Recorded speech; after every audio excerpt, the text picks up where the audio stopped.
Hey everyone, the stats are out for the real estate market for February of 2026, and it's definitely been a slower start to the year than what we've seen in the past few years with the deep freeze that we've been in, the global uncertainty. So let's take a look at how February shaped up.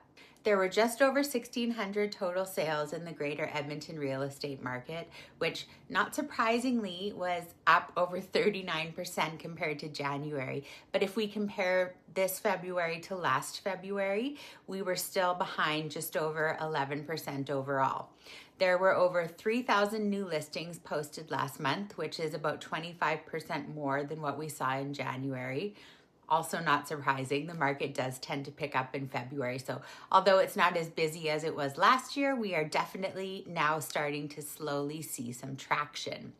New listings year to date are sitting just over 5,400, which is also up 15.4% over last year. So right now we are looking at fewer sales compared to last year and more inventory for buyers to choose from.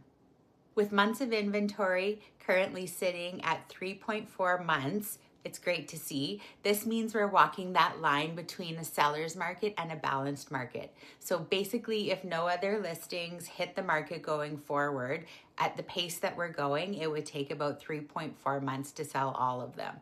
So buyers have more options and sellers are now facing more competition than what they've been used to in previous years. Pricing trends are still remaining stable, which is great to see, with some very small changes. So right now, the average price of a home in the Greater Edmonton area is sitting at $455,000, which is up 1.4% month over month and also up 1.5% over last year. So you can take a peek at the average prices by category here as well.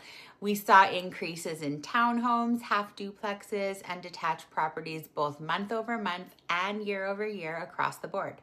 Homes are currently taking about 45 days to sell on average, which is 8 days longer than what it took last year. So what do all of these numbers mean? Well, more inventory means that buyers are not feeling that frantic rush that they've been feeling over the past couple of years, so they're taking longer to make a purchase. That's why we're seeing a higher number of days on market. The sales are happening, but there are not quite as many happening as last year, and it's taking a little bit longer overall for sales to actually occur. It's extremely positive to see that average prices have been holding pretty firm with minor increases actually across the board. So this market is just more of an exercise in patience. If you are a buyer right now, you're basically sitting pretty with the luxury of choice and time in your hands. And my prediction though is that it won't last long. As the calendar tips over officially, it will be spring on March 20th. That's coming soon.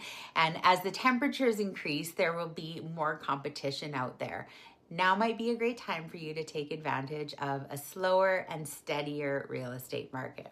Now, if you're a seller, don't panic. The good news is that property values are still holding strong, and we are still technically in a seller's market in that territory at the 3.4 months of inventory. So this is all about patience and strategy right now.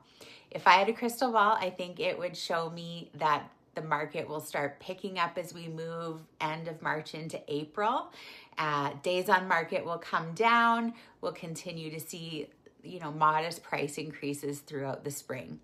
But the caveat for you is that in order to get those buyers through your door, you're still going to have to be priced at market value and presented impeccably, because if you're not, this market may not be the right one for you. If you have any questions about the Greater Edmonton real estate market and how it could affect your specific buying and selling decisions this spring, I'd love to chat. Send me an email and let's get the conversation started.